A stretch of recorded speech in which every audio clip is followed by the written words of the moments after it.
Bismillahirrahmanirrahim. Assalamualaikum warahmatullahi wabarakatuh. Waalaikumsalam warahmatullahi wabarakatuh. Alhamdulillahirabbil alamin. Assalatu wassalamu ala nabiyyina wa syafi'ina Muhammadin wa ala alihi wa ashabihi wa man tabi'ahum bi ihsanin ila yaumiddin.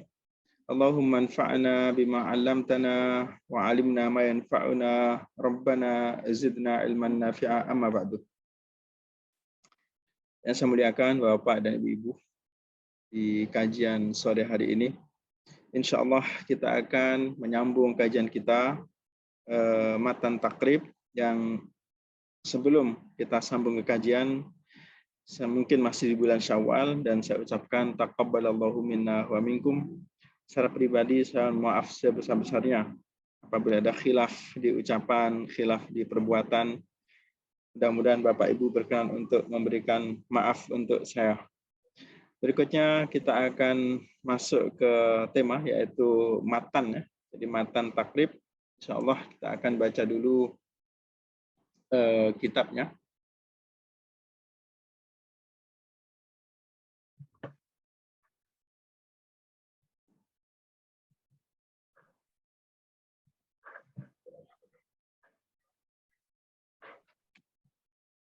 Saya buka dulu ya, minta maaf. Akan Ustaz.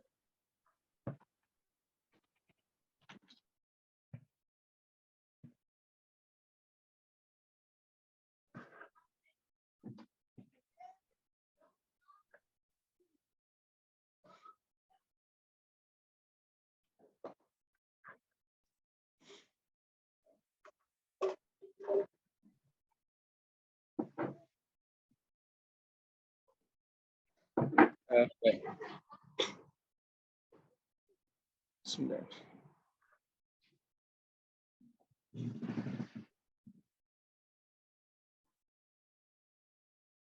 Terlihat ya Pak Giri ya?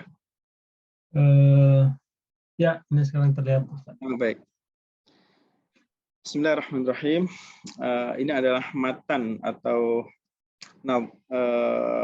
matan itu ibarat inti daripada kajian, ya, inti daripada kitab yang ringkas dari Abu Syuja. Saya akan baca dulu, nanti insya Allah akan saya terangkan dengan menggunakan kitab dari Syekh Mustafa Dib Al-Bughah yang namanya Al-Fiqhul Manhaji. Bismillahirrahmanirrahim. Faslun, fasal. Wal matruku minas salati salah satu asya. Dan yang ditinggalkan dalam salat itu salah satu asya, ada 3 perkara. Fardun, fardu, wa sunnatun, dan sunnah, wa hay'ah, dan hay'ah. Hay'ah itu gerakan-gerakan, ya, seperti mengangkat tangan, kemudian gerakan-gerakan yang ada pada salat. Wal fal fardu, adapun fardu, la yanubu anhu sujudus sahwi. Kalau fardu atau juga bisa disebut dengan rukun, maka tidak bisa digantikan dengan sujud sahwi. Contoh misalkan takbiratul ihram itu rukun, al-fatihah itu rukun. Yang seperti itu tidak bisa diganti dengan sujud sahwi. Bal in dzakarahu, kalau ingat, misalkan kalau salat kemudian lupa baca al-fatihah, kemudian teringat, wazamanu qarib, dan waktunya masih dekat, atabihi, rukun itu dilakukan, rukun itu dilaksanakan. Wabana alaihi, kemudian setelah dilakukan kembali, bana alaihi, salatnya dilakukan, salatnya disambung. Wasajada lis-sahwi, dan kemudian sujud sahwi. Sujud sahwi itu karena lupanya tadi itu, disebabkan karena lupa. Kemudian wasunnatu la ya'udu ilaiha ba'da talabbus bil fardi. Dan wasunnah la ya'udu ilaiha, tidak diulangi ba'da talabbusi bil fardi, setelah seseorang melakukan satu fardu. Contoh misalkan seseorang sedang sholat, kemudian semestinya orang itu melakukan tahiyat awal, tapi lupa tahiyat awal. Kemudian dia sudah talabus bil fardi, sudah melaksanakan fardu, sudah berdiri baca Al-Fatihah, baru teringat. Jadi as-sunnatu la ya'udu ilaiha. Sunnah itu kalau ditinggalkan, saya berikan contoh yang mudah tadi itu, sunnah itu contohnya adalah tahiyat awal, tasyahud awal. La ya'udu ilaiha, maka tidak usah diulang kembali. Ba'da talabusi bil fardi. Ketika seseorang itu baru teringat dan ternyata pas ingat itu sudah melakukan satu yang fardu, sudah berdiri membaca Al-Fatihah misalkan. Tetapi kalau seperti itu, biarlah dia terlupa itu, lakinnahu yasjudu lis-sahwi. Tetapi dia sujud sahwi juga. Karena tadi terlupa membaca tahiyat atau tasyahud.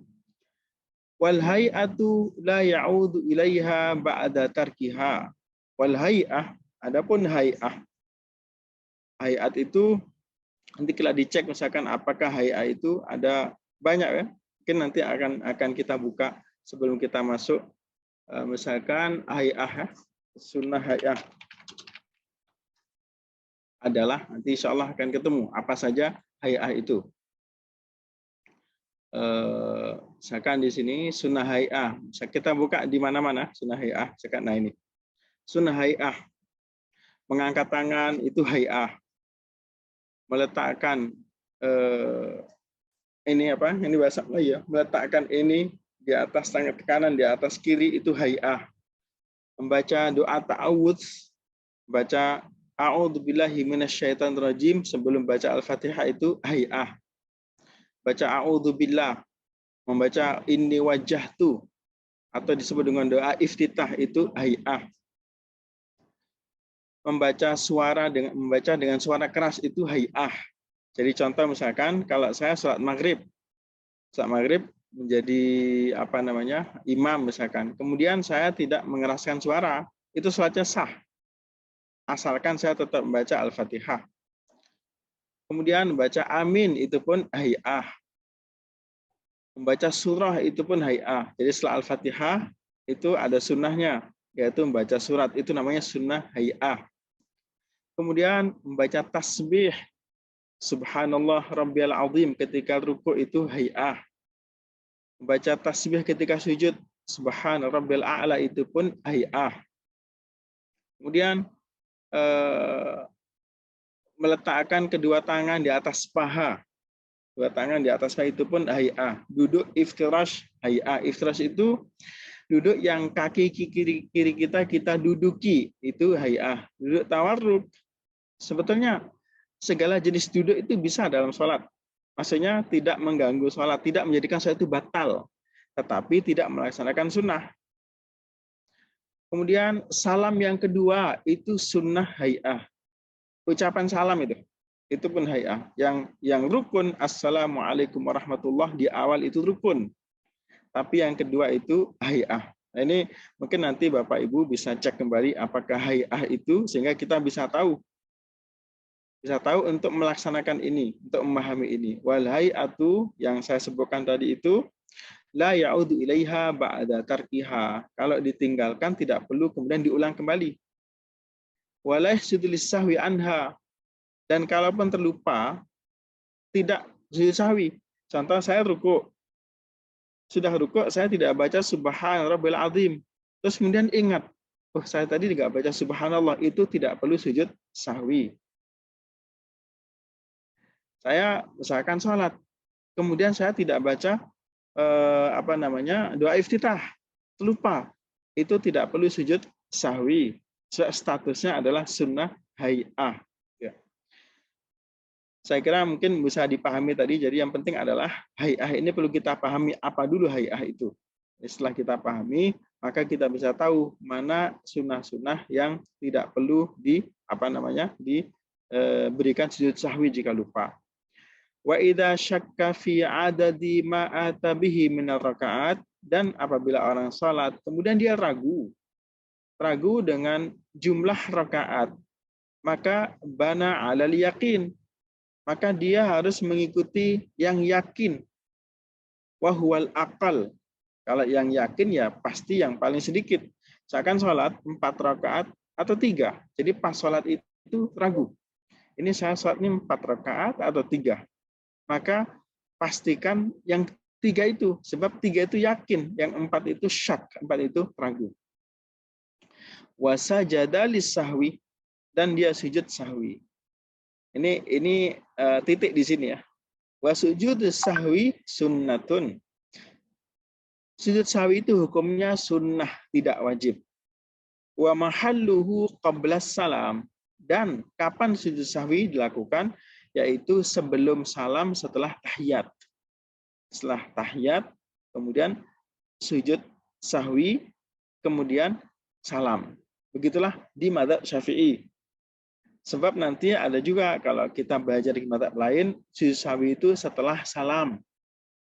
Ada juga yang memberikan pemberitaan. Jadi kalau kurang itu sebelum salam. Kalau tambah rakaat, misalkan ketika sholat itu setelah salam. Jadi yang saya gunakan ini adalah fikih yang dipakai di mazhab Syafi'i, yang itu insya Allah sangat familiar di masyarakat kita. Dan the basic seperti ini insya Allah lebih mudah daripada kita kemana-mana. Jadi belajar fikih ke sekian banyak mazhab tidak jelas mana yang diikuti, maka mengikuti yang seperti ini insya Allah lebih yakin, lebih tenang, sebab fikih seperti ini sudah dipakai oleh para ulama. Meskipun saya pribadi sebagai yang menyampaikan fikih ini, saya tidak menganjurkan Bapak Ibu untuk fanatik madhab.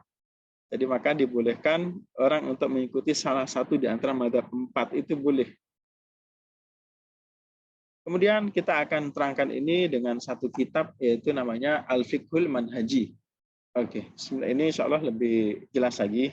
Tadi ungkapan umumnya. Pertama, sujud sahwi. Disebut dengan as-sahwi. Sahwi itu ya lupa, ada juga nisyan, itu juga lupa. Dan ada juga ulama yang membedakan apa bedanya sahwi dengan nisyan. Ini ada satu kitab yang tidak saya buka di situ, namanya At-Taqirat As-Sadidah, mengatakan apa bedanya sahwi dengan nisyan. Ada yang mengatakan ya tidak beda, sahwi juga nisyan juga sahwi, tapi ada yang membedakan. Ini yang saya baca dari kitab ini, disebutkan an-nisyanu syai'i min aslihi bihaitsu yuhtaju ila al-hifdzi min jadid. Kalau nisyan itu memang lupa pokoknya, dia harus menghafal dari awal, itu namanya lupa. Contoh misalkan Bapak menghafal Al-Fatihah atau menghafal surat yang agak barulah gitu ya. Surat Yasin dihafal. Nah, kemudian tidak ingat sama sekali. Lupa, maka Bapak mengulang dari awal, menghafal lagi, itu disebut dengan nisyan. Kalau as-sahwi tidak begitu. Sahwi itu sebetulnya kita hafal, tapi saat itu terlupa. Jadi beda antara nisyan dengan sahwi. Kalau nisyan itu memang betul-betul nggak bisa ingat, harus mengingat-ingat kembali, itu namanya nisyan. Kalau sahwi itu kita ingat, kita hafal, tetapi ternyata terlupa. Nah, makanya bahasa fikihnya sujudus sahwi, bukan sujudus nisyan. Sebab insya Allah semua orang yang sholat itu sudah hafal semuanya, sudah tahu semuanya, tapi ternyata terjadi terlupa seperti itu. Jadi mungkin bahasanya terlupa, bukan lupa. Terlupa, sujud karena orang terlupa. Tapi di kitab ini tidak dijelaskan, ya disamakan saja.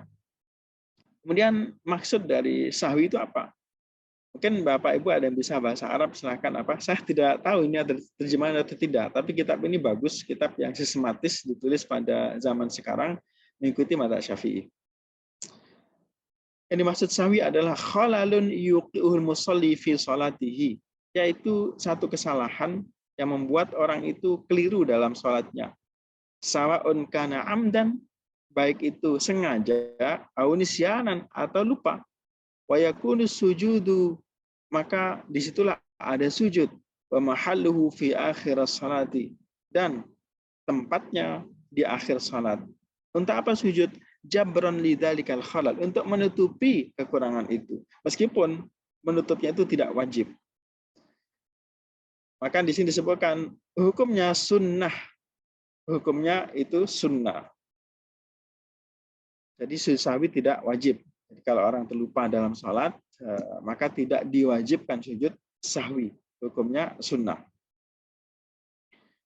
Kapan indah hudusi sababin min asbabihi? Yaitu ketika terjadi penyebab-penyebab sujud sahwi yang kita akan terangkan di sini, kata beliau. Fa illam yasjud lam tabtul salatuhu. Kalau seandainya orang tidak sujud sahwi, maka itu pun tidak batal salatnya. Nah, kemudian untuk mengetahui dari mana dasar sujud sahwi itu atau ceritanya seperti apa kok ada sujud sahwi, ada dalam kitab Sahih Bukhari an Abi Hurairah, dari Abu Hurairah radhiyallahu anhu qala beliau berkata, shalla binan nabiyyu adz-dzuhra awil asr. Nabi Muhammad sallallahu alaihi wasallam salat bersama kami adz-dzuhr awil asr. Abu Hurairah agak terlupa, zuhur atau asar ya, gitu. Jadi karena mungkin beliau kan menerangkan hadis ini kepada murid-muridnya, itu sudah zaman yang lama sehingga beliau terlupa. Dan perlu Bapak Ibu ketahui bahwasanya kebanyakan hadis-hadis Nabi yang ditulis itu dari sahabat-sahabat junior, bukan sahabat-sahabat senior. Kenapa? Kalau sahabat senior, sebab mereka semua itu hidup bersama Nabi.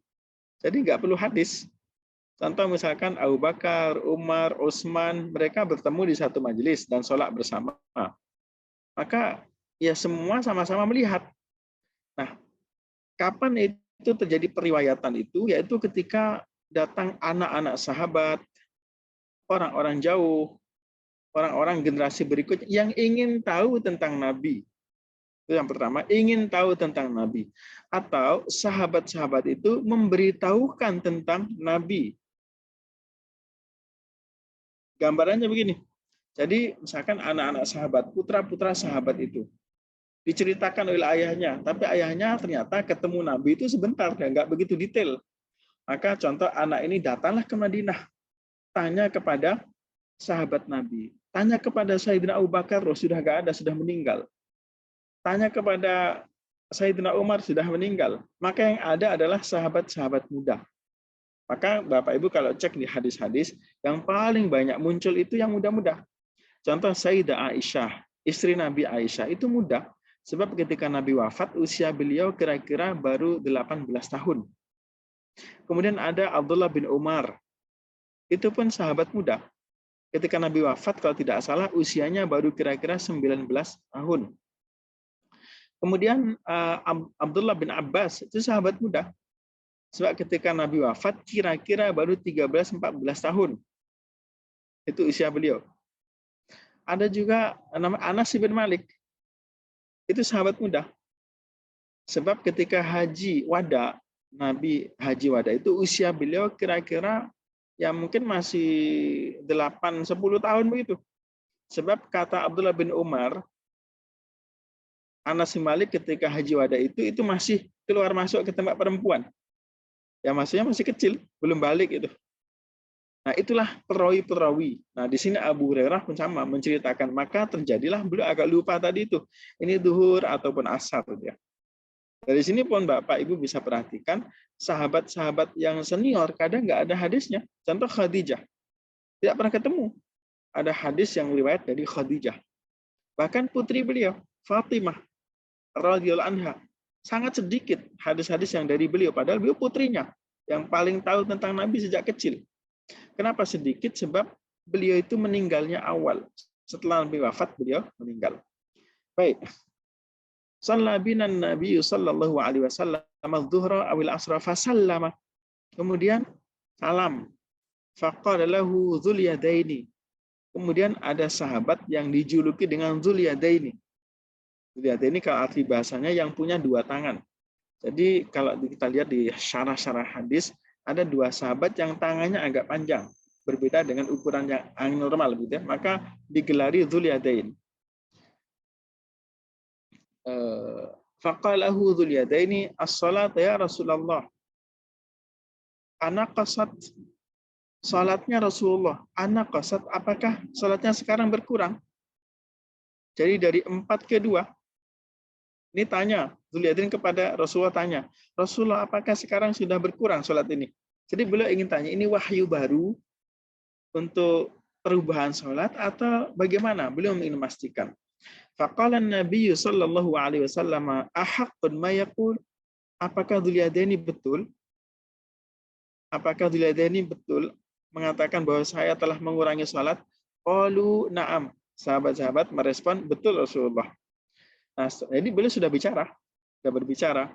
Fasalla raka'ataini ukhrayataini. Kemudian beliau balik ke posisi semula, kemudian menyambung, menambah 2 rakaat yang tadi itu. Raka'ataini ukhrayat. Setelah selesai salam. Setelah berbicara bahkan. Tsumma sajada sajdataini. Kemudian sujud 2 kali sujud.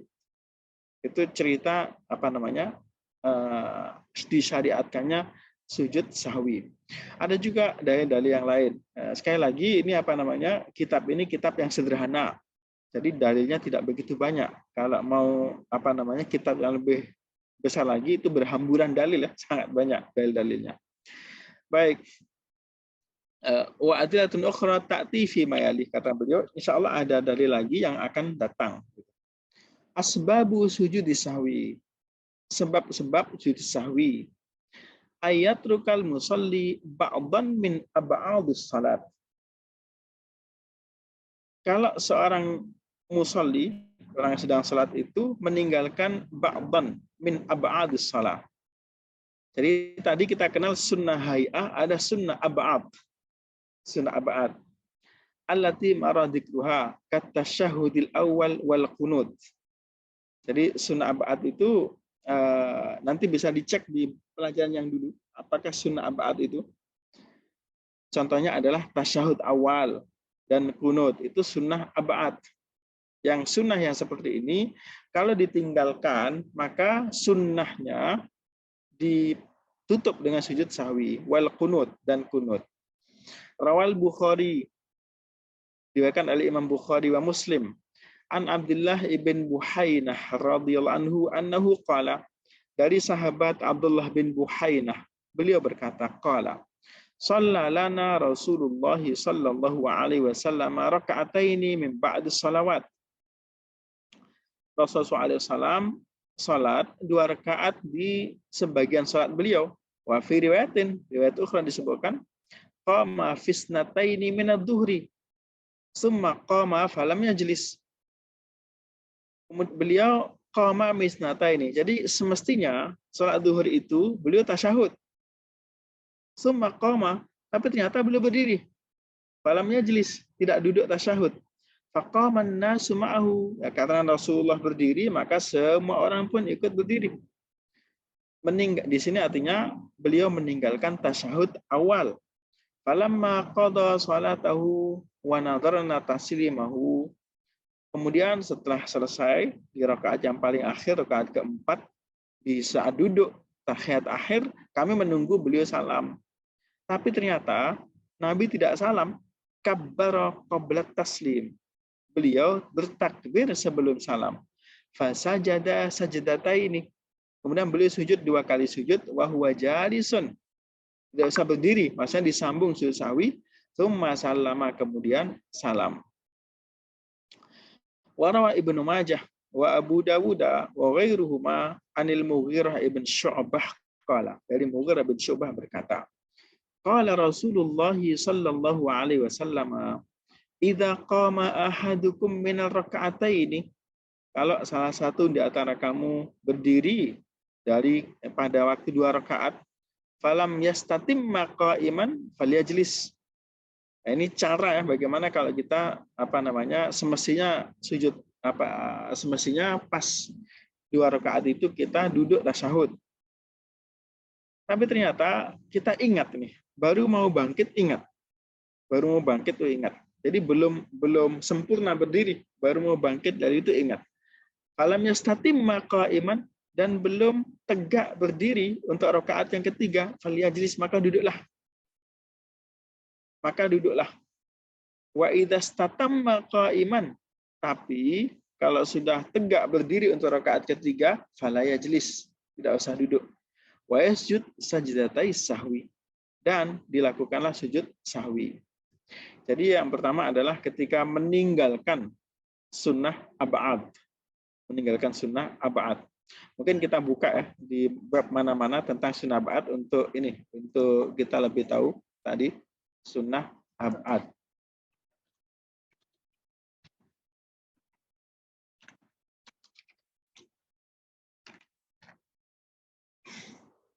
Oke, ini tadi sunnah hay'ah, sekarang sunnah ab'ad ya. Jadi apakah sunnah ab'ad itu? Membaca tahiyat awal. Itu sunnah ab'ad. Salawat kepada Nabi di tahiyat awal itu sunnah ab'ad. Duduk tahiyat awal itu sunnah ab'ad. Duduk tasyahud tadi itu. Duduk doa kunut waktu subuh dan sholat witir itu sunnah witir bulan Ramadan itu. Jadi kalau bulan Ramadan itu pada malam ke-16 sampai akhir itu apa namanya? Ada sholat witir. Salawat dalam kunut. Jadi kalau orang kunut itu di ujungnya ada salawat. Wa shallallahu ala nabiyina Muhammadin dan seterusnya. Berdiri waktu kunut itu pun sunnah ab'ad. Membaca salawat ke atas keluarga Nabi. Salawat ke atas keluarga Nabi. Kalau salat kepada Nabi, Allahumma shalli ala Muhammad atau shalli ala sayyidina Muhammad itu rukun. Tapi kalau wa ala ali Muhammad itu sunnah ab'ad pada tahiyat akhir. Jadi mudah-mudahan ini bisa dipahami Bapak Ibu ya. Ada sunnah itu dibagi-bagi. Kadang-kadang sholat itu ya sepertinya mudah, tapi ternyata kalau kita detailkan ada sunnah ab'ad, ada sunnah hay'ah. Ini mohon di review kembali. Ada sunnah ab'ad, ada sunnah hay'ah. Nah ini 1 dari 7 ini kalau ditinggalkan atau terlupa maka disunnahkan untuk sujud sahwi. Tapi kalau hay'ah yang tadi itu tidak disunnahkan sujud sahwi karena hukumnya memang sunnah. Jadi sunnah dibagi 2. Ada sunnah ab'ad, ada sunnah hay'ah. Itu istilah-istilah dalam salat. Baik, kita ke sini. Asyak. Yang kedua adalah asyak. Syak itu ragu. Ini pun saya perlu sampaikan tentang apa bedanya syak dengan zon. Nah, itu. Jadi ada zon, ada syak. Syak itu peristiwa yang terjadi pada diri kita di saat kita tidak bisa menentukan iya atau tidak. Posisinya 50-50. 50-50. Contoh misalkan, orang terlupa meletakkan kunci. Di mana ya? Di kamar atau di ruang tamu misalkan. Kamar, ruang tamu. Semuanya nggak jelas. 50-50. Di kamar sebenarnya 50-50. 50, di itu juga 50. Itu namanya syak. Sama sekali tidak bisa menentukan. Itu namanya syak. Nah, kalau syak, contoh kita sholat. Ini 2 atau 3. Ini 4 atau 3. Ragu seperti itu. Maka caranya adalah dikembalikan kepada yang yakin. Nah, kalau sholat mudah. Kalau meletakkan kunci tadi keyakinan di mana nggak jelas. Tapi kalau sholat bisa kita tentukan. Kalau 4 itu ya ragu. Sebab apa? Sebab belum tentu kita lalui. Tapi kalau 3 sudah pasti kita lalui. Maka itu menjadi yakin. Jadi kalau kita ragu antara 4 rakaat atau 3, maka yang pasti dan yakin adalah 3. Yang 4 itu ragu. Kemudian ada lagi istilah namanya zon. Apa bedanya syak dengan zon? Kita kan sehari-hari sering mendengar su'udzon. Su'udzon. Syak itu ya keraguan, tapi kalau zon itu prasangka. Bedanya apa syak dengan zon dalam ilmu fikih? Kalau zon itu sudah di atasnya syak. Jadi kalau tadi 50-50. Kalau 51 itu sudah naik ke zon itu. Sampai kapan? Atau sampai berapa? Sampai sebelum 100%. Jadi mulai 50 ke atas, 50, sekian persen sampai 99. Terus sebelum 100 itu namanya zon. Itu namanya zon. Nah, oleh karena itu, orang kalau berprasangka, berpraduga, dan sudah menentukan sesuatu, maka berdosa. Inna ba'dadh dhanni ism. Sebagian prasangka itu sudah dosa, sebab kita sudah menentukan di hati kita. Kita sudah memberikan penilaian lebih di hati kita, dari 50%. Bukan syak lagi, tapi sudah zon. Maka disitulah zon itu menjadi, kalau dalam prasangka kepada seseorang, prasangka buruk ya, itu menjadi dosa. Nah, sebetulnya ini keluar dari topik ini tapi penting saya sampaikan. Jadi sebetulnya kehidupan kita sehari-hari itu dalam hukum itu seringkali bukan kita berpatokan berpijak kepada keyakinan-keyakinan, tetapi seringkali kepada zon, prasangka yang sangat kuat. Saya berikan contoh Bapak Ibu ya. Ini songkok saya ini. Songkok saya. Songkok saya ini dari beli sampai hari ini tuh istri saya sebenarnya nggak pernah mencuci itu. Tidak pernah cuci. Sampai kapan? Ya sampai nggak tahu. Saya memang tidak punya cita-cita, nggak punya rencana untuk mencuci songkok ini. Apakah saya yakin songkok ini suci? Saya hanya menggunakan zon saja. Kemungkinan besar suci, sebab saya nggak pernah meletakkan di tempat yang najis, nggak pernah jatuh di tempat yang najis, jadi saya anggap itu suci. Itulah namanya zon. Dan saya anggap ini suci. Uang, Bapak Ibu ya. Uang yang kita pegang sehari-hari, itu kan berganti-ganti tangan kemana-mana itu. Bisa jadi tangan orang yang memegang itu tidak suci. Oleh berbagai sebab. Disebabkan tangannya najis atau pernah memegang najis sebelum disucikan dan memegang uang itu. Uang itu sampai kepada kita. Nah, hukumnya apa? Ya kita hukumi dengan praduga tadi itu. Wah, ini karena bentuknya apa namanya? Warnanya agak itu, baunya pun bau normal, warnanya warna normal, maka saya hukumi suci. Pemberian hukum suci itu sebenarnya prasangka. Kalau mau yakin ya datang ke laboratorium, dicek semua di situ, bisa ketemu nanti, ketemu macam-macam. Dan akan menyusahkan sekali. Akan sangat menyusahkan. Maka kita hukumi dengan hukum-hukum yang berbasis kepada zan, kepada praduga. Dan praduga itu kuat. Oleh karena itu, ulama-ulama menyebut ghalabatuz zan, prasangka yang sangat kuat, praduga yang sangat kuat itu bisa menjadi basis hukum. Contoh misalkan, seorang yang meninggal itu kemudian dia muslim, yang muslim zahirnya kita kan tidak tahu ya. Ketika orang wafat itu apakah wafat dalam keadaan Islam atau tidak, itu tidak tahu. Hanya Allah yang tahu dan dia mayit itu yang tahu. Dia muslim atau tidak ketika meninggal itu. Buktinya apa? Jadi dulu pada zaman Nabi ada seorang sahabat yang dia memberikan rekomendasi kepada seorang yang meninggal. Direkomendasikan huwa fil jannah. Dia di surga. Kemudian Rasulullah mengatakan, dari mana kamu tahu dia di surga? Huwa finnar, dia di neraka. Ada juga peristiwa lain. Jadi orang meninggal di medan tempur. Kemudian diberikan rekomendasi oleh orang lain di zaman sahabat. Syahid. Dia itu syahid. Yaitu meninggal di medan tempur untuk meninggikan, mengangkat kalimat Allah Subhanahu wa Ta'ala. Untuk membela agama. Nah, Rasulullah mengatakan tidak. Dia tidak syahid. Ya, jadi ternyata ketika meninggal, itu yang tahu ya hanya Allah saja. Dia itu mati dalam keadaan husnul khotimah atau tidak. Tapi kita sebagai muslim berprasangka. Dia kan setiap hari ke masjid. Dia muslim. Zahirnya muslim. Ya sudahlah, kita lakukan sholat jenazah, dikafani, dikuburkan, dikafani, kemudian disolatkan, dikebumikan, seperti orang-orang Islam. Wallahu a'lam, hakikatnya itu hanya Allah yang tahu. Hukum itu berdasarkan hukum zan, hukum prasangka. Jadi itu sangat banyak. Berikutnya yang kedua, ini apa namanya? Syak dan zan ini. Ini berkaitan dengan Nabi. Saya khawatir nanti ada yang menjadi ragu. Nabi kok lupa? Nabi Muhammad kok lupa?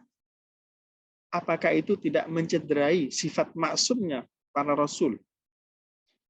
Nah, itu juga dikhawatirkan timbul hal yang menjadikan persoalan, maka perlu juga disampaikan bahwa Nabi Muhammad SAW itu punya sifat maksum, dijaga oleh Allah Subhanahu wa Ta'ala.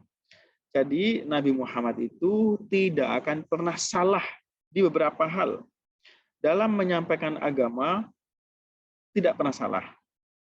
Yang kedua, dalam memberikan hukum tidak pernah salah. Dalam perkara tauhid tidak pernah salah. Dalam memberikan fatwa tidak pernah salah. Itu maksum Nabi seperti itu maksum.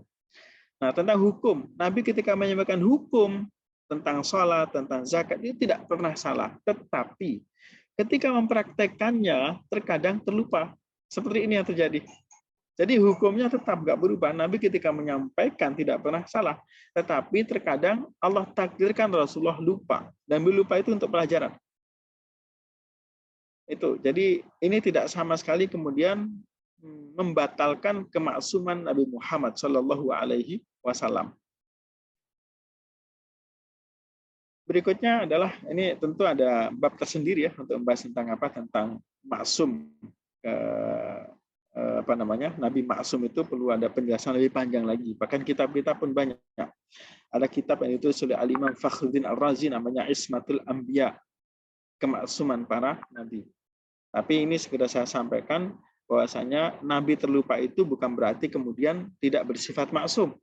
Tetap bersifat maksum sebab ajaran tentang hukum-hukum ini beliau sampaikan semuanya benar, tetapi tentang prakteknya terkadang nabi terlupa. Seperti yang tadi disampaikan oleh dua sahabat tadi, Abu Hurairah dan juga sahabat Abdullah bin Buhainah. Baik, tentang syak. Jadi mudah-mudahan bisa diterima tentang bedanya antara syak dengan zan. Jadi kalau syak itu 50-50, tidak bisa menentukan sama sekali. Maka untuk rakaat sholat ditentukan yang paling kecil untuk sampai kepada keyakinan. Maka fayafridu al-adad al-aqal. Maka orang yang ragu seperti itu, maka dia hendaknya memilih adat jumlah yang paling kecil. Wa yutammimu al-baqi, kemudian menyempurnakan setelahnya, dan sujud menyempurnakan yang tertinggal tadi itu, yang kurang, sumaya sujud lisahwi. Jabran yahtimali annahu qad zada fi salatihi. Kenapa sujud sahwi? Untuk menutup kemungkinan orang itu menambah sesuatu dalam salatnya. Contoh, falau syakka, kalau dia ragu salat duhur 4 atau 3 dan dia dalam keadaan sholat, maka dia menentukan rakaat itu 3 rakaat. Wa yudhifu raka'atan ukhra. Setelah ditentukan itu, maka ditambah 1 rakaat lagi. Kemudian sujud sahwi. Dalilnya adalah dalam Sahih Muslim dari Abi Sa'idin radhiyallahu anhu qala Rasulullah sallallahu alaihi wasallam. Rasulullah sallallahu alaihi wasallam bersabda, "Idza syakka ahadukum fi salatihi falam yadri kam shalla." Kalau salah satu di antara kalian salat dan tidak tahu berapa rakaatlah dia salat, salasan am arba'an, 3 atau 4, falyatrah asyak, maka buanglah keraguan itu. Waliyabni ala mastayqan, dan hendaklah dia menjadikan yang dan menentukan apa yang ia yakini. Summa yasjudu sajdataini qabla yusallim. Kemudian sujud 2 kali sujud sebelum salam. Fa in kana shalla khamsan syafa'na lahu salatahu. Kalau seandainya dia ternyata hakikatnya salat 5 rakaat, maka yang 1 itu digenapkan ke dalam 4. Wa in shalla itmaman li arba'in, kalau dia ternyata salatnya betul-betul 4 dengan tambahan 1 itu, kana targhiman lisyayatin. Itu untuk mempermalukan syaitan.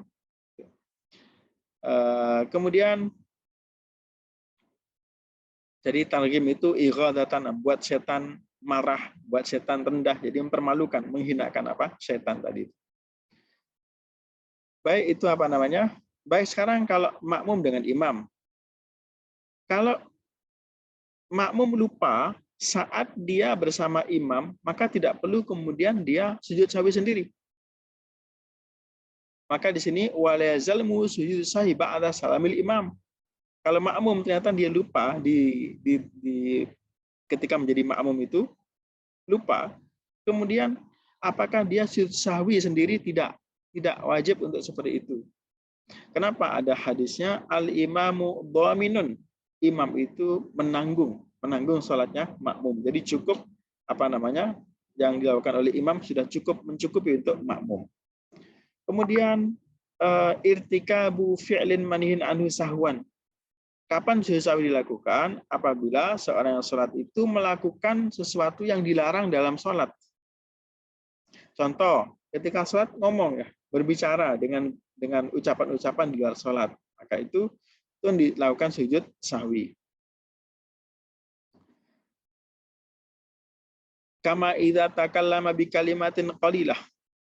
Seperti misalkan kalau dia berbicara dengan ucapan-ucapan qalilah. Kata-kata ya, sedikit yang bukan dari salat. Au ata bi raka'atin zaidati sahwan. Ngomongnya itu tidak sengaja. Ngomongnya itu terucap ya, bahasa luar salat, dia terlupa seperti itu. Nah, kalau sengaja batal salatnya. Kalau orang sholat kemudian berbicara pakai bahasa, misalkan ketika sholat dia nggak khusyuk, tiba-tiba dia mikir apa gitu, kemudian sampai terucap di lisannya itu, mungkin karena fokusnya ke benda lain bukan sholat itu, karena fokus ke perkara lain, sampai perkara itu terucap di mana di sholatnya. Kalau tidak sengaja, maka dia sujud sahwi. Atau rakaah tambahan dan dia terlupa, maka itu pun sama, dia sujud sahwi. Au naqlu syai'in min af'alis salati ruknan au ba'dan. Atau misalkan dia keliru meletakkan rukun atau sunnah ab'ad ke tempat lain. Contohnya misalkan baca Fatihahnya bukan pada saat berdiri.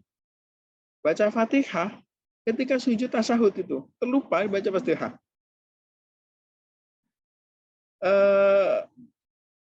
Atau misalkan baca surat, terlupa. Ketika i'tidal dia baca surat. Nah, seperti itu pun disunahkan untuk sujud sahwi. Bagaimanakah caranya? Cara sujud sahwi. Jadi ketika terjadi hal yang tadi disebutkan, terlupa di sekian banyak hal itu, maka sebagaimana sujud salat.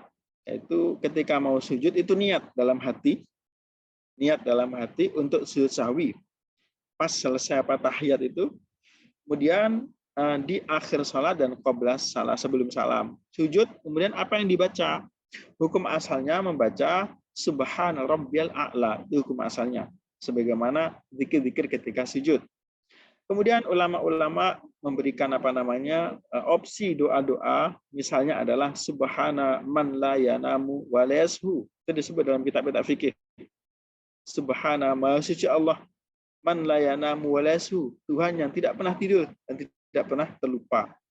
Nah, tapi kalau membaca Subhana Rabbil A'la itu pun sudah cukup. Atau baca doa-doa sujud yang banyak, bukan hanya itu. Doa sujud itu banyak sekali. Doa-doa sujud itu bukan hanya Subhana Rabbil A'la. Itu bisa dicari dalam kitab namanya Al-Azkar karya Imam Nawawi yang memuat tentang zikir-zikir, termasuk zikir-zikir dalam sholat dengan lengkap insya Allah. Kemudian setelah sujud bangkit, kemudian membaca doa antara dua sujud lagi, kemudian duduk tawarruk, kemudian salam. Itu cara-cara untuk sujud sahwi. Berikutnya adalah sujud tilawah. Sujud tilawah tadi tidak disebutkan dalam itu, tapi ini masuk rangkaian. Biasanya kalau di kitab fikih itu dirangkai. Sujud sahwi, sujud tilawah, dan sujud syukur. Mungkin saya akan sampaikan dengan cepat ya, dengan ringkas. Pertama, sujud tilawah itu adalah sujud ketika seseorang membaca Quran dan di Quran itu tepat pada ayat-ayat yang disunahkan untuk sujud sahwi. Apa sujud tilawah? Tilawah itu artinya tilawah ya bacaan Quran. Sajadatut tilawah. Dan sujud tilawah ini bisa di dalam sholat dan juga di luar sholat. Untuk orang yang membaca atau untuk orang yang mendengarkan bacaan. Dalilnya apa? Dari Sahih Bukhari an Ibnu Umar radhiyallahu anhuma qala kana an-nabiyyu sallallahu alaihi wasallam yaqra'u alaina surah. Nabi Muhammad pernah membacakan satu surat, wa fiha sajdah. Dalam surat itu ada ayat sujud tilawah. Fayasjudu, Nabi sujud, wa nasjudu, dan kami pun sujud. Hatta mayajidu ahaduna maudhi'a jabhatihi. Sampai karena mungkin ini peristiwa baru, sampai kami itu nggak bisa meletakkan jidat ya, dahi ketika sujud. Kemungkinan juga ini di luar sholat, gitu. Di luar sholat dan tempatnya sempit, kemudian Nabi sujud, sahabat-sahabat sampai nggak bisa sujud, gitu. Wa inda Abi Dawud kana Nabi sallallahu alaihi wasallam yaqra'u alaina al-Qur'an. Nabi Muhammad itu membacakan Quran kepada kami. Fa idza marra bis sajdati kabbara wa sajada. Ketika sampai pada ayat yang ada sujud tilawah, beliau bertakbir wa sajada dan sujud. Wa sajadna ma'ahu, kami pun ikut sujud bersama beliau. Artinya Nabi yang membaca, sahabat yang mendengarkan. Jadi pendengar pun sujud tilawah. Warwa Muslimun an Abi Hurairah radhiyallahu anhu anin Nabi sallallahu alaihi wasallam qala idza qara'a ibnu adama as-sajdata fasajada i'tazala syaitan yabki. Dan ini tentu ini alam yang lain ya, alam gaib yang kita tidak tahu, tapi Allah berikan wahyu kepada Nabi kalau ada muslim anak Adam yang sujud tilawah i'tazala syaitan langsung pergi. Wah, ia bikin menangis, yaqulu ya wailah. Ya wailah, celaka. Umira ibnu Adam bisujudi fasajada falahul jannah. Anak Adam itu diperintahkan untuk sujud dan dia sujud maka dia mendapatkan surga. Wa umirtu bisujudi fa'asaitu faliyan nar. Aku yang diperintahkan oleh Allah untuk sujud tapi gak mau sujud. Bahkan aku membangkang, maka aku mendapatkan neraka. Jadi setan itu betapa malu, betapa menyesal itu ketika ada orang yang sujud tilawah. Kemudian ada juga di hadis Sahih Bukhari yang menerangkan apakah sujud ini wajib atau sunnah. Nah ini ada penjelasannya. Dari Umar ibn al-Khattab qala. Umar ibn Khattab mengatakan, ya ayyuhan nas, wahai atau saudara-saudaralah bahasa sekarang, saudara-saudara, innama namurru bisujud. Kita itu kalau membaca, kalau innama namurru kita akan membaca surat yang ada sujudnya. Faman sajada faqad ashab. Barang siapa yang sujud maka dia benar. Wa man lam yasjud fala isma alaihi. Yang tidak sujud juga tidak dosa. Kemudian ada juga riwayat Ibnu Umar, innallaha lam yafrid alaina sujud. Maksudnya Allah Subhanahu wa taala itu tidak mewajibkan kita sujud tilawah illa an nasya, kecuali kalau kita mau. Dari sini jelas status sujud tilawah itu hukumnya sunnah. Kemudian tentang jumlah-jumlahnya itu Bapak Ibu bisa cek sendiri di Quran kalau ada tanda. Sekarang alhamdulillah Quran sudah dikasih tanda semuanya di beberapa surat ini. Yaitu surat Al-A'raf, Ar-Ra'd, An-Nahl dan seterusnya. Mungkin untuk persingkat silakan nanti Bapak cek sendiri ya. Ceknya ketika baca Quran nanti ketemu. Jadi siapa yang mau sujud tilawah, man arada sujud tilawah kabbar lil ihrami rafi'an yadayhi. Jadi kalau mau sujud tilawah itu tentu harus memenuhi syarat-syarat salat. Harus dalam keadaan suci, pakaiannya suci, tidak dalam keadaan batal, kemudian disunahkan ya, ini apa namanya? Seperti salat lah gitu ya.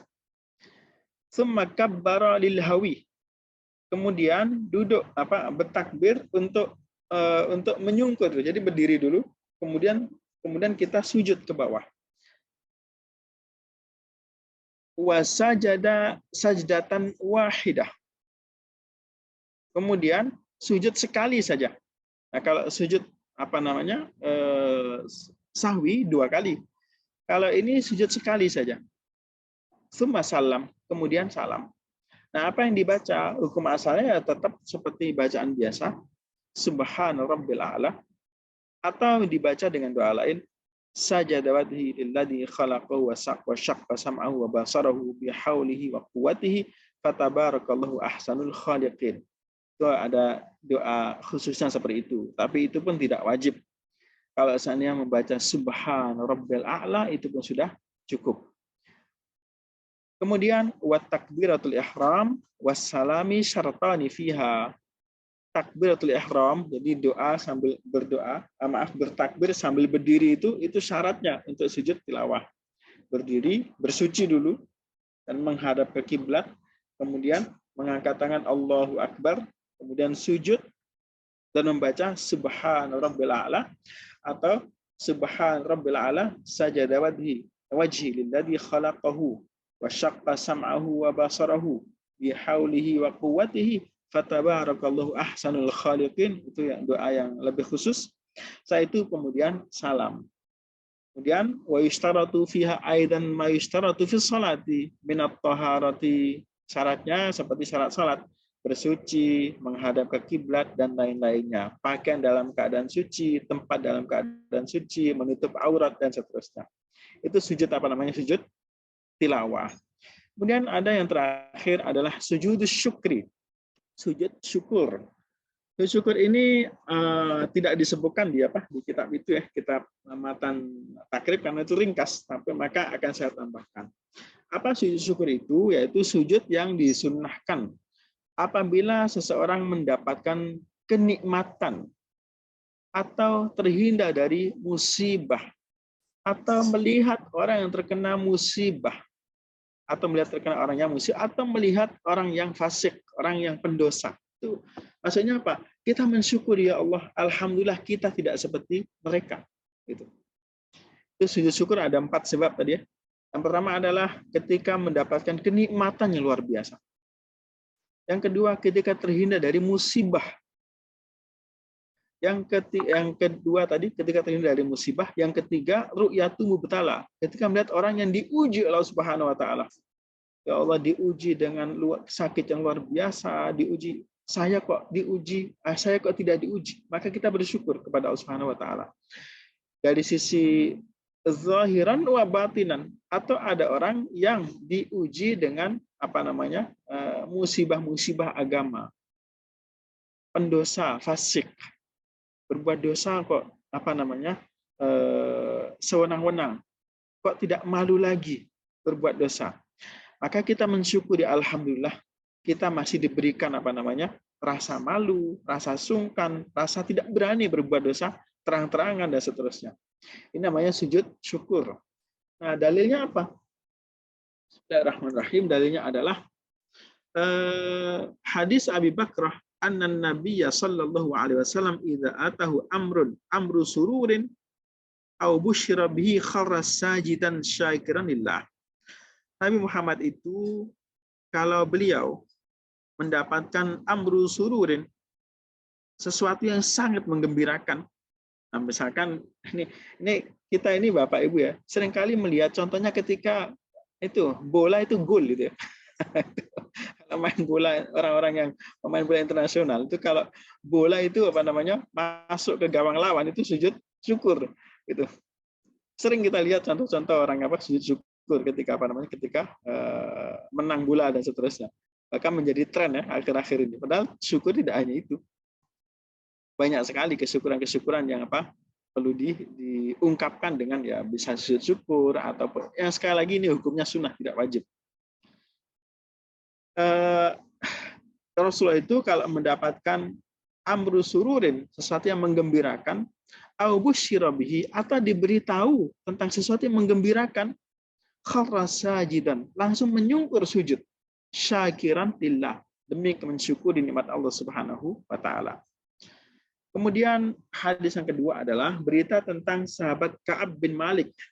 Jadi Ka'ab bin Malik itu salah satu sahabat yang meninggalkan perang Tabuk dengan sengaja.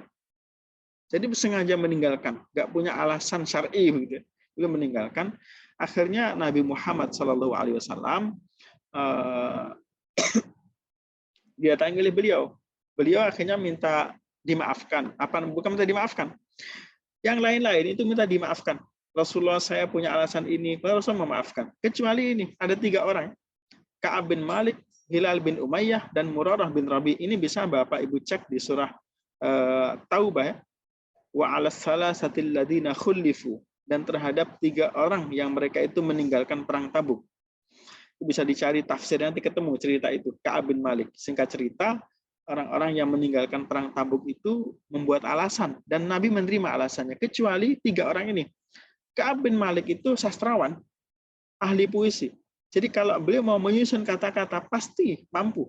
Tapi beliau mengatakan, Rasulullah, saya serahkan kepada Rasulullah, mau diapakan saya? Karena saya meninggalkan perang Tabuk. Kemudian Rasulullah mengatakan, kalau begitu wahai Ka'ab, saya harus menunggu wahyu. Kalau itu yang kamu sampaikan, menunggu wahyu.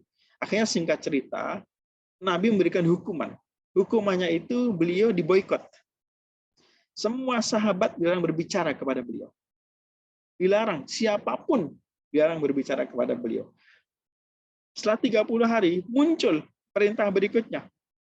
Ada wahyu lagi, istrinya diminta meninggalkannya. Bukan dicerai, tapi meninggalkan rumah. Akhirnya hidup sendiri Ka'ab ini. Kemudian ketika sholat, Ka'ab bin Malik itu sengaja mendekati saf awal. Barangkali Nabi Muhammad mengajak bicara. Sama sekali tidak. Sampai akhirnya ya gelap gulita itu. Gelap gulita. Sampai ada utusan dari kabilah Ghassan, kalau nggak salah, yang Kristen ya. Mengerti, ada 3 sahabat Nabi yang diboikot. Akhirnya datang menawarkan, masuk Kristen saja dengan kami. Jangan di Islam ini. Singkat cerita, setelah 50 hari, malam-malam ada wahyu yang menerangkan bahwasanya 3 sahabat itu taubatnya Allah terima. Saat itu Nabi di rumah Ummu Salamah, istri Nabi. Ummu Salamah malam itu ingin mengabarkan kepada sahabat-sahabat, ya, ibarat sekarang itu ada berita luar biasa, ingin sharing ke WhatsApp atau ke grup gitu ya. Biar biar orang mendengar. Rasulullah, jangan, besok pagi saja. Besok pagi saja. Nanti kalau malam-malam malah orang nggak tidur kan. Ada berita gempar, ada 3 sahabat yang taubatnya diterima.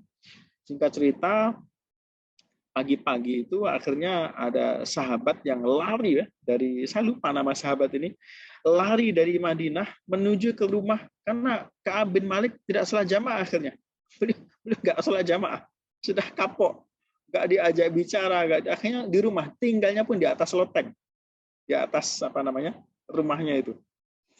Akhirnya ada yang teriak Ka'ab, dan cerita teriak luar biasa memberitahu Ka'ab bahwa taubatnya diterima. Ka'ab langsung ke Masjid Nabawi dan disitulah beliau sujud syukur karena taubatnya diterima. Syaratnya apa sujud syukur itu? Syaratnya sama seperti sujud tilawah, yaitu bersuci, menghadap kiblat dalam keadaan menutup aurat dan seterusnya. Kemudian ya sujud sekali sujud itu saja dan salam. Saya kira ini yang bisa saya sampaikan pada kali ini, dan mudah-mudahan ada yang manfaat untuk kita.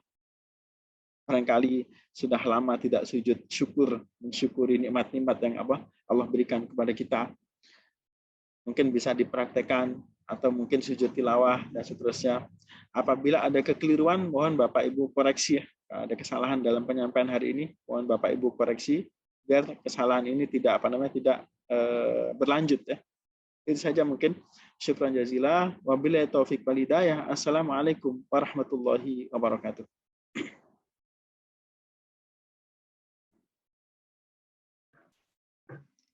Ya, baik, terima kasih Ustadz atas ilmu yang sudah dibagikan kepada kami. Semoga Allah membalas kebaikan ini dengan kebaikan yang berlipat ganda. Mungkin dari peserta ada yang ingin bertanya atau berdiskusi, silahkan.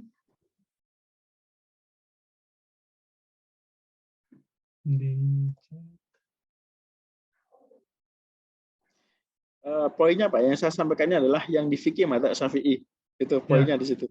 Ya. Jadi kalau nanti ada yang berbeda, itu contoh misalnya sujud syukur itu ada yang mensyaratkan tidak perlu suci.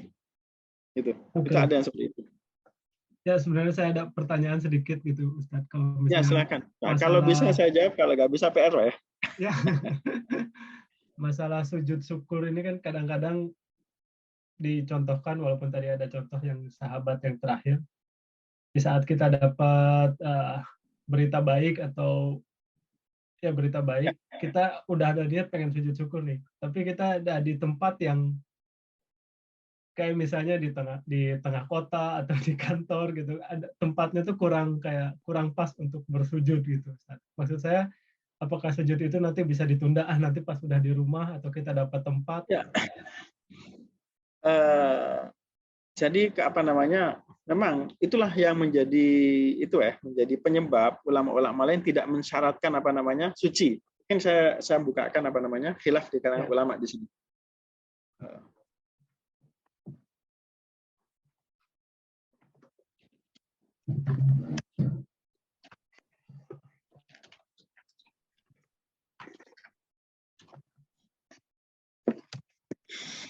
Bismillahirrahmanirrahim.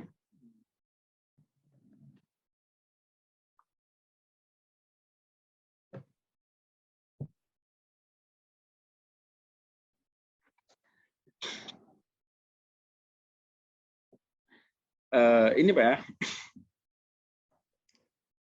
Ini ada belum saya buka ya. Bismillah. Ada web namanya Islam Web. Ini secara singkat saja untuk mempermudah itu. Bismillahirrahmanirrahim. Ini ada satu soal yang disampaikan. Hal yajuzu lil haid antas sudah sujud nafilah. Bolehkah perempuan yang menstruasi untuk sujud syukur? Ini kan lebih itu lagi Pak ya. Ya. Jadi bahkan pada saat menstruasi mendapat berita luar biasa gitu ya. Au sujud lid doa masalan, atau sujud dengan untuk doa. Kemudian famadhabu jamaahiril ulama wa alaihil madahibul arba anna sujud salatun. Madhab jumhur ulama bahwasanya dan juga madhab 4 sujud itu ya salat itu, maksudnya seperti salat. Fa yustaratu lahu ma yustaratu lis-salati, sehingga disyaratkan seperti syaratnya salat. Bersuci, satrul aurah, istiqbalul qiblah, menghadap ke kiblat, menutup aurat. Qala Ibnu Qudamah, wa la yasjudu illa wa huwa tahir. Tidak bersujud kecuali dia dalam keadaan suci. Wa jumlatu dzalika, kesimpulannya ketika sujud itu disyaratkan, yang disyaratkan ketika melakukan sujud sunnah minat taharataini wala na'lamu khilafan, dan kami tidak mendapatkan yang beda kecuali illa ma ruwiya an Utsman, kecuali yang pernah ada diriwayatkan dari Utsman fil haidi tasma'u sajdata. Ada orang haid, dia mendengarkan orang baca Quran dan Qur'annya itu pas ada sujud tilawah, maka tumi'u bi ra'siha, mengisyaratkan dengan kepalanya saja gini, tanda sebagai simbol sujud gitu ya. Wa bihi qala Ibnul Musayyib, dan itu juga madhabnya Ibnu Musayyib, wanis Sya'bi, dan juga Imam Sya'bi mengatakan man yasma'u sajdata ala ghairi wudu'in yasjudu haitsu kana wajhu, barang siapa yang mendengar sujud tilawah dan dia tidak ada wudu, maka sujudlah aina kana wajhu, menghadap kemana saja gitu. Walana, adapun madhab kami, kata Ibnu Qudamah, adalah sabda Nabi Muhammad sallallahu alaihi wasallam, la yaqbalullahu salatan bi ghairi tuhurin. Allah tidak menerima salat yang tidak dalam keadaan suci. Dan tadi dikembalikan sujud itu adalah perilaku salat gitu. Fa yadkhulu fi umumi sujud, karena hadis ini sangat umum maka sujud pun termasuk di situ. Kemudian ini mazhab Nawawi ya. Ini madhab Hambali tadi itu, wa qala fi mawdin akhar wa yushtaratu li sujudi syukri, dan disyaratkan dalam sujud syukur itu ma yushtaratu li sujudi tilawah, sama seperti sujud tilawah. Jadi kalau ikut madhab jumhur ulama, tidak dalam keadaan suci tidak boleh sujud. Sekarang Imam Nawawi, wa qala an-Nawawi fil Majmu'. Nawawi ini tokoh madhab Syafi'i mengatakan qala ashabuna. Jadi sebetulnya Bapak ya, ini adalah penjabaran lebih detail dari ayat ini, dari hadis ini. La yaqbalullahu salatan bi ghairi tahur. Allah Subhanahu wa taala tidak menerima salat seseorang kecuali dalam keadaan suci, dan sujud itu disamakan dengan salat. Wa qala an-Nawawi fil Majmu', qala ashabuna. Kami pengikut-pengikut mazhab Syafi'i mengatakan, qala ashabuna, maksudnya pengikut-pengikut mazhab Syafi'i mengatakan, wa fi ma'na sholati sujudu tilawati wa syukri, dan dalam makna salat itu dan terangkum dalam salat itu juga sujud tilawah dan sujud syukur. Nah, kalau ikut ini berarti ya itu Pak, harus dalam keadaan seperti salat. Fa yuharramani 'alal haid wan nufasa, maka diharamkan sujud ini untuk yang haid dan orang yang nifas. Gitu.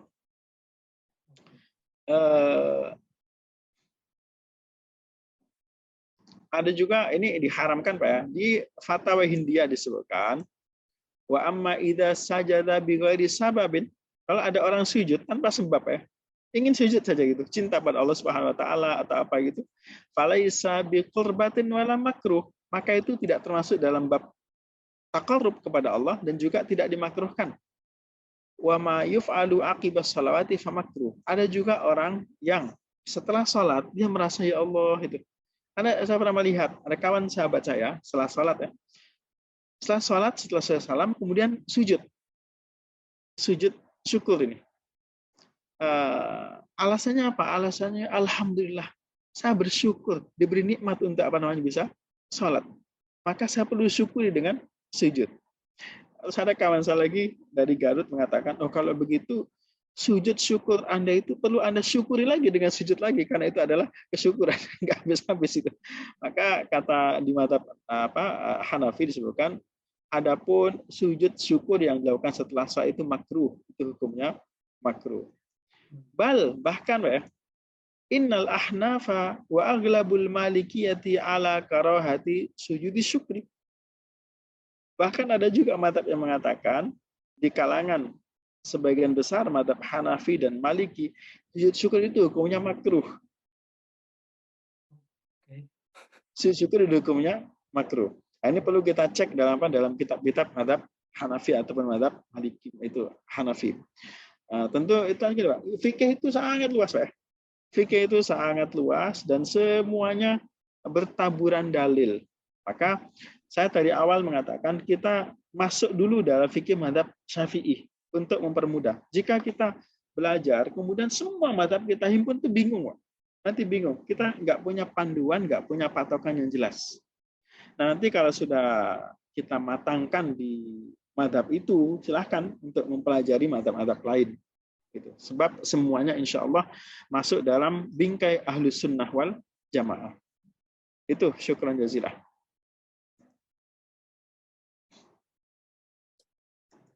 Ya, oke, selanjutnya ada pertanyaan dari Rizky dan Anissa ini pada Ustadz. Assalamualaikum Ustadz. Apa ada doa atau bacaan yang disunahkan untuk dibaca ketika sujud syukur? Jadi sujud syukur itu sebagaimana semua sujud Pak ya. Sujud syukur itu mungkin akan saya buka kitab namanya Kitabul Azkar, Kitab Al-Azkar Nawawi. Nah, di situ nanti akan ada bab tentang sujud. Bismillahirrahmanirrahim. Doa khususnya, doa umumnya adalah Subhan Rabbiyal A'la, itu doa sujud. Al-Adhkar Nawawi.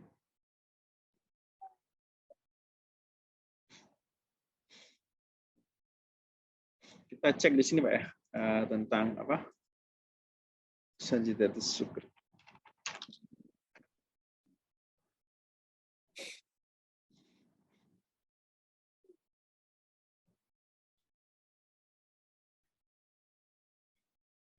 Kita lihat di sini tentang doa-doa sujud ya.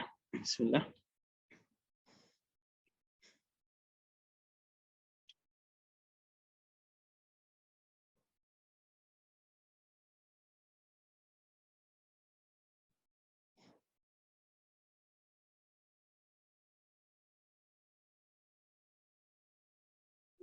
Langsung saya cari saja langsung dengan Subhanallah a'la.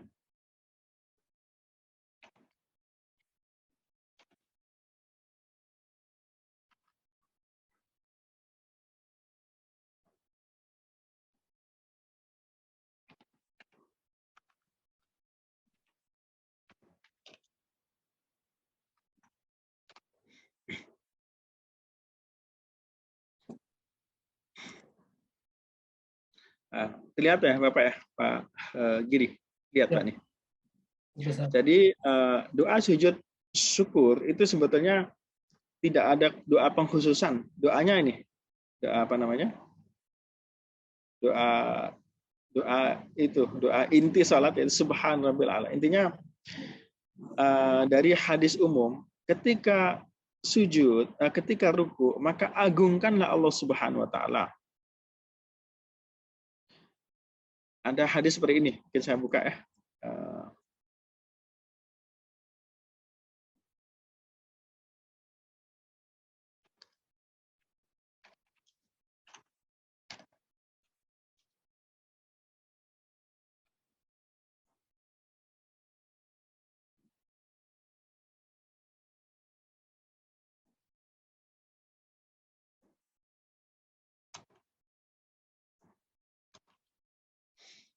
Oke, kita ke hadis ya. Nah, ini hadis Bismillahirrahmanirrahim.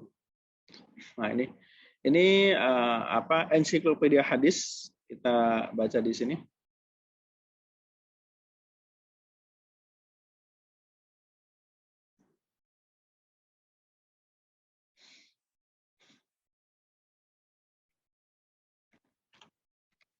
Ini Pak. Ini Bismillahirrahmanirrahim. Ini hadis Sahih Muslim. Terlihat Pak? Ya, terlihat. Oke. Mungkin langsung di sini. Ala wa inni nuhitu an aqra al-Qur'ana raki'an. Ketahuilah bahwasanya aku dilarang untuk membaca Quran pada saat rukuk, au sajidan, atau ketika sujud. Fa ammal ruku', adapun ketika rukuk, fa'azzimu fihi Rabb azza wajal. Kalau sedang rukuk, maka kuncinya adalah agungkanlah Allah Subhanahu wa taala. Maka doanya kan subhan rabbiyal azim. Maha suci Allah yang maha agung. Wa ammas sujud, adapun sujud, fastahidu fid du'a, maka perbanyaklah doa. Faqaminun ayyustajaba lakum. Sebab ketika sujud itu sangat dimungkinkan, sangat diharapkan doa itu dikabulkan. Itu tentang apa? Tentang itu ya, kunci dalam sujud maksudnya. Kemudian ini babu adzkar di sujud, bab tentang zikir-zikir sujud. Ini beliau menerangkan tentang sujud apa namanya, sujud salat namanya. Akan kita baca muqaddimah beliau. Apabila seseorang sudah selesai membaca i'tidal, kabbara, maka bertakbir, wa hawa sajidan, dan menyungkur untuk sujud. Wa maddat takbir, ketika menyungkur itu takbirnya agak panjang. Allahu akbar, dari atas ke bawah itu. Ila ayyadha jabhatahu ila ardi, alal ardi, sampai dia meletakkan dahinya, jidatnya ke atas tanah, ke atas lantai. Waqad qaddamna hukma hadhi takbirah wa anha sunnah, dan hukum mengucapkan takbir Allahu akbar itu hukumnya sunnah. Walau tarakaha lam tabtul, kalau seandainya orang itu meninggalkan apa namanya takbir itu, maka salatnya tidak batal. Wala sujulis sahwi, dan tidak sujud sahwi, sebab itu sunnah hay'ah yang tadi saya sebutkan tadi. Fa idza sajada ata bi adzkaris sujud wa hiya katsirah, dan kalau sedang sujud maka bacalah zikir-zikir sujud wa hiya katsir, dan itu sangat banyak zikirnya itu. Mungkin Bapak itu Bapak siapa tadi Pak yang tanya? Saya belum cek. Rifki sama Bu Anissa. Pak Rifki. Pak Rifki bisa di-download di internet, itu ada kitab Azkar Nawawi, di situ ada bab tentang apa namanya, zikir-zikir sujud, dalam bahasa Indonesia sudah diterjemahkan kayak itu, Kitabul Azkar sudah diterjemahkan. Jadi insya Allah banyak sekali zikir-zikir di sini, karena kalau saya baca sangat banyak. Jadi banyak sekali. Subhanakallahumma rabbana bihamdik Allahumma ighfirli. Yang kita hafal dari kecil biasanya subhan rabbiyal a'la. Ada juga riwayat yang menambahkan subhan rabbil a'la wa bihamdi. Ada juga subuhun qudusun rabbul malaikati war ruh. Ada juga Allahumma laka sajadtu wa bika amantu wa laka aslamtu. Sajada wajhi lilladzi khalaqahu wa sawwarahu wa syaqqa sam'ahu wa basarahu tabarakallahu ahsanul khaliqin. Ada juga subhanaka dzil jabaruti wal malakuti wal kibriyai wal 'azamah. Intinya tidak hanya itu. Bahkan bisa juga dibaca doa-doa yang maksur, doa-doa yang kita hafal dari doa-doa Nabi, doa-doa para sahabat ketika sujud. Tapi kalau sujud syukur, karena ini mensyukuri nikmat itu, ya mungkin cukup dengan subhan rabbiyal a'la wa bihamdi. Subhan rabbil a'la bihamdi. Kemudian kalau bisa dibaca, misalkan silahkan untuk mengungkapkan di situ tentang apa, doa-doa kesyukuran kepada Allah Subhanahu wa taala. Atau kalau berkaitan ada terhindar dari musibah misalkan, maka kita berdoa di situ juga, ya Allah, kekalkanlah kami dalam perlindungan-Mu, dan seterusnya, dengan bahasa-bahasa hadis yang apa? Yang sebab nanti ada khilaf juga, bolehkah berdoa dengan menggunakan bahasa apa namanya selain bahasa Arab? Ada juga yang mencukupkan. Jadi doa-doa dalam salat itu cukuplah dengan doa-doa yang maksur, doa-doa yang diriwayatkan dari Nabi Muhammad sallallahu alaihi wasallam.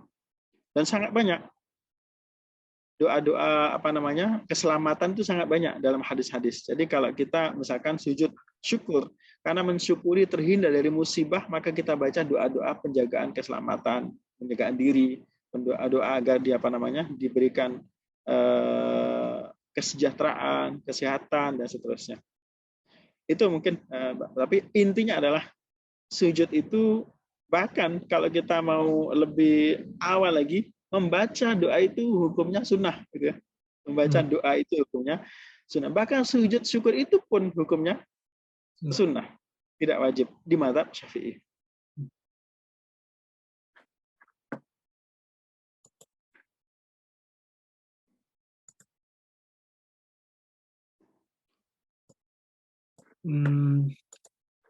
Tidak ada lagi pertanyaan dari yang lain mungkin?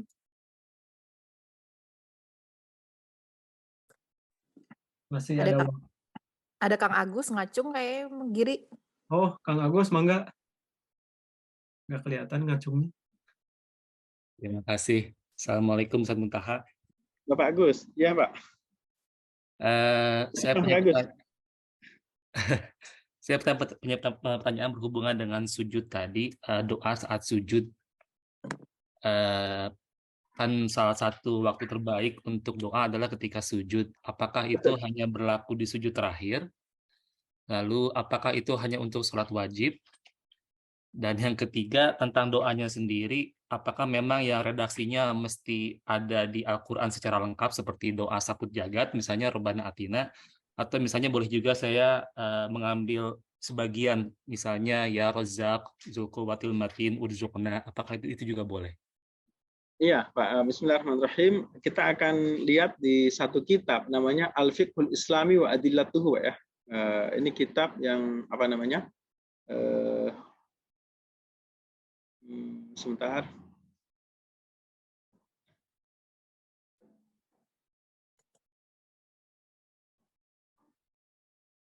Ini Bismillahirrahmanirrahim. Tentang sujud. Ini kitab namanya kitab Al-Fiqhul Islami wa Adillatuhu, ya. Kitab yang cukup terkenal. Bismillah. Ini. Jadi ini kitabnya Al-Fiqhul Islam wa Adillatuhu, ada 10 jilid. 10 jilid besar. Kitab ditulis oleh Syekh Wahba Az-Zuhaili. Beliau menyebutkan dalam kitab ini tentang doa dalam sujud. Bismillahirrahmanirrahim.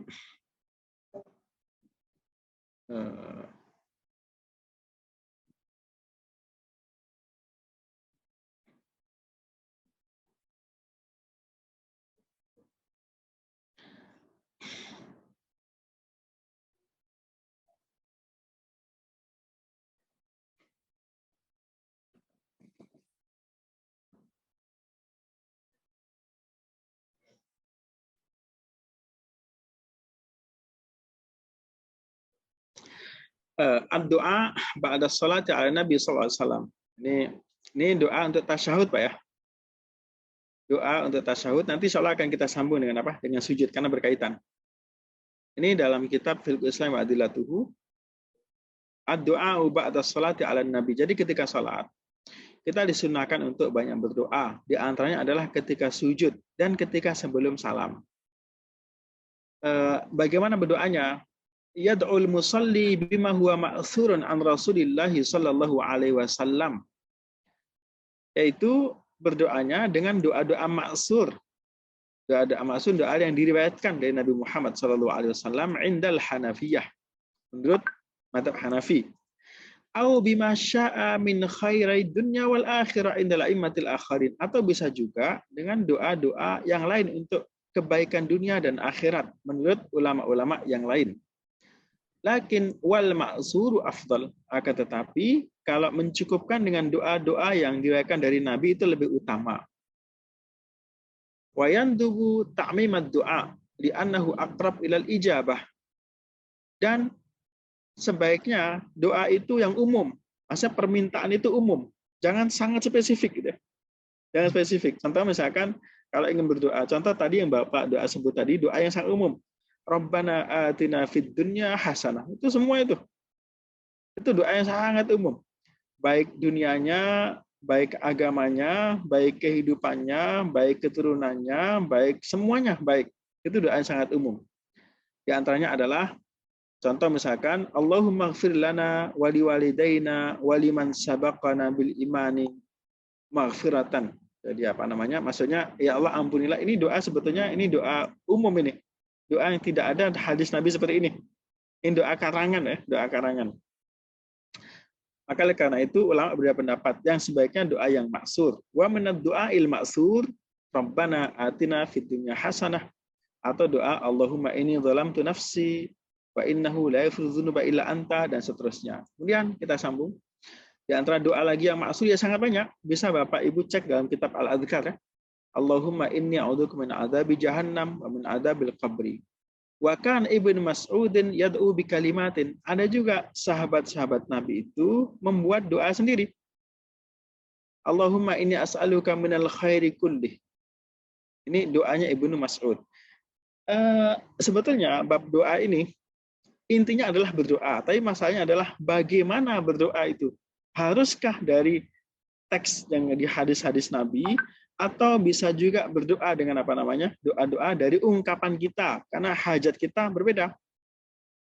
Oleh karena itu ulama-ulama memberikan panduan-panduan. Ada yang membolehkan, yang penting adalah untuk kemaslahatan dunia dan akhirat. Tapi ada juga yang membatasi hanya doa-doa yang maksur. Kalau pengarang ini mengatakan yang paling utama adalah al-maksur, yang dari doa-doa maksur, dan yang paling bagus lagi yang umum. Jangan terlalu spesifik. Baik, kita sambung ke sini. Qala al-Hanafiyah wa la yajuzu ayyad'a fi salatihi bima yushbihu kalaman nas. Kalau salat itu jangan sampai ketika berdoa itu seperti rangkaian doa-doa ucapan biasa. Contohnya misalkan Allahumma rzuqni kada wa kada. Ini pas salat, kemudian dia berdoa dalam salatnya itu, baik ketika sujud atau ketika yang lain, ketika di akhir tahiyat misalkan berdoa Allahumma rzuqni al-qabula fi syarikati, ya Allah berikanlah kami diterima di perusahaan ini, disebutkan perusahaan-perusahaannya itu dalam salat itu. Allahumma rzuqni al-qabula fi jami'ati fi jami'ati Universitas Indonesia misalkan. Yang masuk juga kata-kata UI masuk di situ, UGM masuk di situ. Itu yang disebut kalamun nas itu.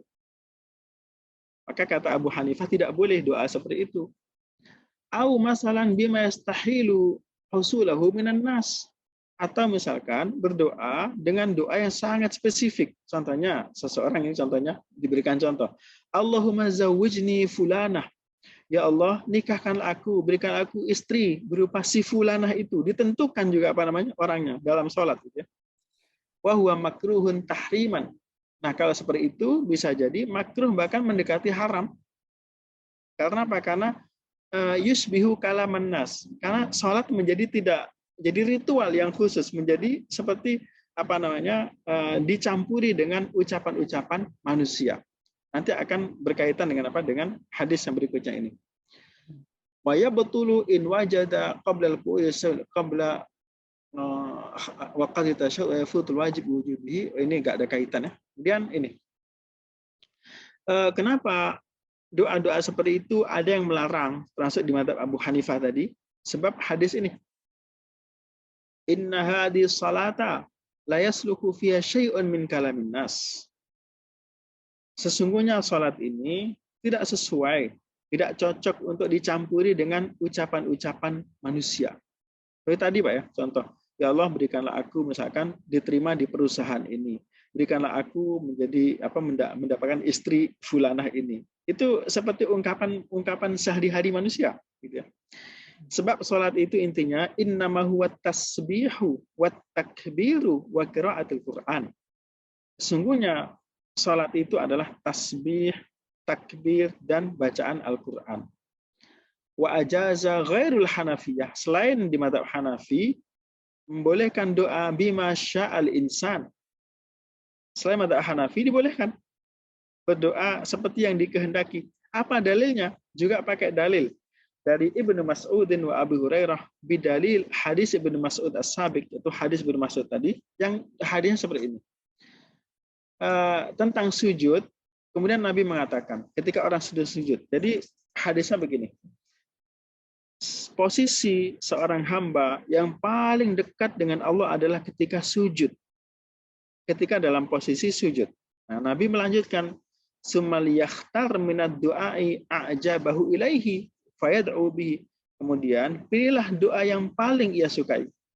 Kemudian berdoalah dengan yang dikehendaki itu. Di riwayat lain disebutkan summa yatakhayyaru minal mas'alati masya. Kemudian dia bisa untuk memilih masalah-masalah, untuk memilih apa hajat yang dia kehendaki dalam doa itu. Di riwayat lain disebutkan liyatakhayyara ba'du minal kalami masya. Boleh dia untuk memilih doa-doa yang dia kehendaki. Jadi di sini ternyata ada khilaf ya. Ada yang memaknai doa itu umum, silahkan berdoa umum, ada juga memaknai doa itu khusus. Nah, sekarang bolehkah berdoa dengan menggunakan bahasa daerah, bahasa lokal itu? Kemudian ad-du'a'u bil arabiyyah. Yakunu ad-du'a'u bil arabiyyati bittifaqil ulama. Doa itu mestinya dengan bahasa Arab, dengan kesepakatan para ulama. Qala al-Hanafiyah, di kalimat Hanafi mengatakan ad-du'a'u bi ghairil arabiyyah. Ini Bapak, saya ada tamu sebentar, nanti saya akan cukupkan setelah ini. Qala al-Hanafiyah itu, ulama Hanafiyah mengatakan ad-du'a'u bi ghairil arabiyyati haram. Doa dalam salat ya, kok tidak dengan bahasa Arab itu diharamkan. Lakin tasihhu adhkarus shalah inda Abi Hanifah khilafan li sahibai. Ini mungkin lebih panjang lagi ya, terjadi perbedaan pendapat di kalangan para ulama. Mungkin itu Pak, saya cukupkan sampai di sini ya. Insya Allah kalau ada yang kurang begitu jelas, kita sambung nanti di pertemuan yang akan datang insya Allah. Ya, baik Ustadz, terima kasih atas waktunya sekali lagi. Dan terima kasih juga untuk yang sudah bertanya, memperkaya diskusi ini. Mungkin masih yang kalau ada yang punya pertanyaan bisa dicatat dulu, saat kita bertemu nanti lagi ditanyakan kembali ke Bapak Ustadz. Oke, untuk menutup mungkin kalau berkenan Ustadz untuk menutup kajian ini, biar kita Ya, insya Allah Pak Giri, Bapak, Ibu semuanya, kita tutup majelis ini dengan doa kafaratul majlis. Ya. Subhanaka wa bihamdika asyhadu an la ilaha illa anta astaghfiruka wa atubu ilaik. Hamdan yuafi ni'amahu wa yukafi'u mazidah. Ya Rabbana lakal hamdu kama yanbaghi wajhikal karim wa 'azimi sultanik. Rabbana zalamna anfusana wa illam taghfir lana wa tarhamna lanakunanna minal khasirin. Allahumma anfa'na bima 'allamtana wa 'allimna ma yanfa'una. Rabbana zidna ilman nafi'a. Rabbana ighfir lana wa liwalidina warhamhum kama rabbawna shighara. Allahumma irfa' darajatina. Allahumma astur 'uyubana. Allahumma amhu hawbatina. Allahumma adkhilna al-jannata bi rahmatika ya arhamar rahimin. Allahumma inna nas'aluka ridhaka wal jannah wa na'udzu bika min sakhatika wan nar. Rabbana atina fid dunya hasanah wa fil akhirati hasanatan wa qina adzaban nar. Wa sallallahu ala sayyidina Muhammad wa akhiru da'wana anil hamdulillahi rabbil alamin. Assalamualaikum warahmatullahi wabarakatuh. Waalaikumsalam warahmatullahi wabarakatuh. Waalaikumsalam. Kan Ustadz kalau mau pamit. Saya pamit dulu Pak ya. Ya, sama-sama. Terima kasih. Kalau ada pertanyaan Bapak listkan, nanti bisa Bapak kirim ke Ibu Jinse untuk Pak Bevi, ke saya nanti saya akan pelajari dan insya Allah di pertemuan berikutnya akan saya sampaikan. Ya, terima kasih. Sampai dulu Bapak Ibu. Terima kasih Ustaz. Selamat malam ya, sore ya di sini ya. Jazakumullah. Assalamualaikum warahmatullahi wabarakatuh. Waalaikumsalam.